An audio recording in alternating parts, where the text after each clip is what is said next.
Halloween film without Michael Myers.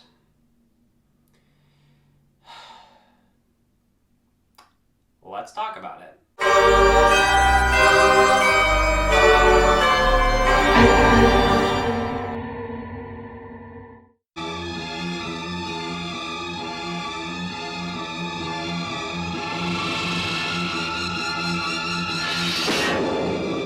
Halloween 3, Season of the Witch, the night no one comes home.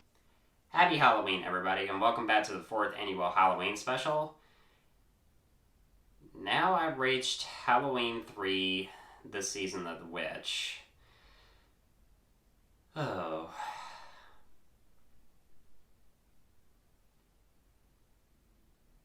I got nothing to say. So after Halloween 2, they decided to scrap the character of Michael Myers completely after the end of 2. That film was clearly meant to kill him off, so like every single year they would have like a new Halloween theme film within this franchise with different types of like settings and stuff like that as like a sort of anthology series, sort of like the Twilight Zone.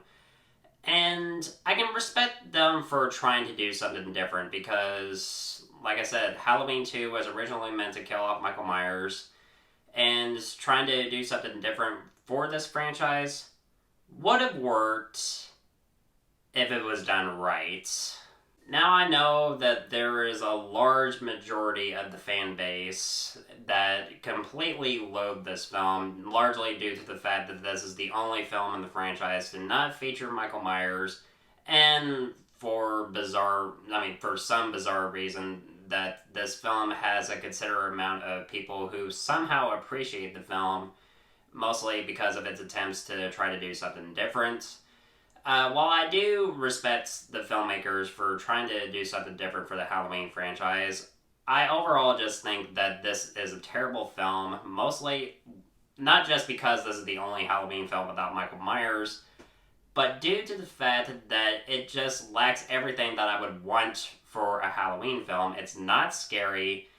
I barely give a shit about the characters. I barely give a shit about the story because it's incredibly boring. One of my few issues with Halloween 3 is its main character, Dan, who's played by Tom Atkins. And what he does throughout the film, he's a doctor, apparently, but his career is never really focused on, well, it mostly focuses on him, like, investigating this company that's, like, developing these masks, which apparently we learn are dangerous, and they plan to kill, like, a bunch of children on Halloween night. And what really is his motivation for investigating this company? He's a doctor, not a cop. I guess he's just had nothing better to do, I suppose? Another problem that I have with the film is that it's not scary, and they replace Michael Myers with these android guys in suits, and they apparently do the dirty work for the main villain of the film. Well, there's at least like one creative kill where like one of the androids just they surround a homeless guy, and one of them like rips his head clean off, and they think it's gore as also...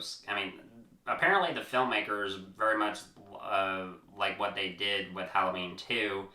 The filmmakers thought that the gore would make the film a bit scary, while in fact it really didn't.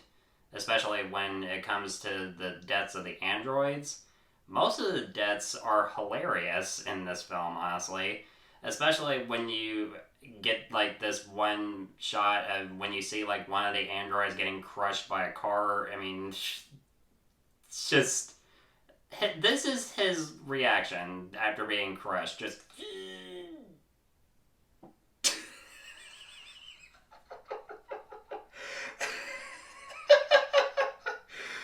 oh, God. Just... oh God, That was funny. Now, when it comes to the character of Ellie, played by Stacey Nelkin, I hope I said her name right. She first appears in the film trying to figure out what happened to her father because he was killed in the beginning of the film by one of the androids in suits. Uh, she gets in a relationship with Tom Atkins' character, but one thing that's unsettling for me about their relationship is that there's a 24 age difference between these two, and they have sex twice, and it's just, if you don't find that unsettling, then there's something wrong with you.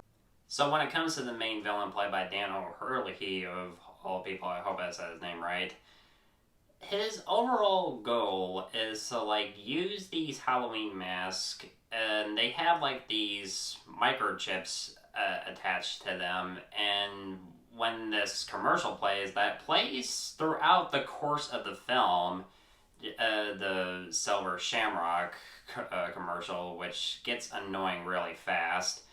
So if the kids are like in front of the TV while the commercial is playing, I mean, they would have like the pumpkin just on the screen while they have like this strobe thing going on while the pumpkin is still in view, and that's a bit of a thing. I mean, it's just like when that first showed up after the opening credits, I'm like, thank God I don't have epilepsy. So once that comes into play, if the kids are wearing a mask while that commercial is playing with the flash effect, the mask kills the kids, and I mean, it shows on like one scene with one kid that's wearing a mask. I mean, the mask melts, and then he has like all these bugs like coming out of the mask, and even a fucking rattlesnake, which kills both of his parents, by the way. And he explains his, I mean, when it comes to the main villain, he explains his overall plan to the protagonist, and he doesn't, for some reason, doesn't kill him, and he just, like, has him, like, strapped to a chair, and he just, like, he explains, like, his overall plan, and just leaves him there like a James Bond villain, and just,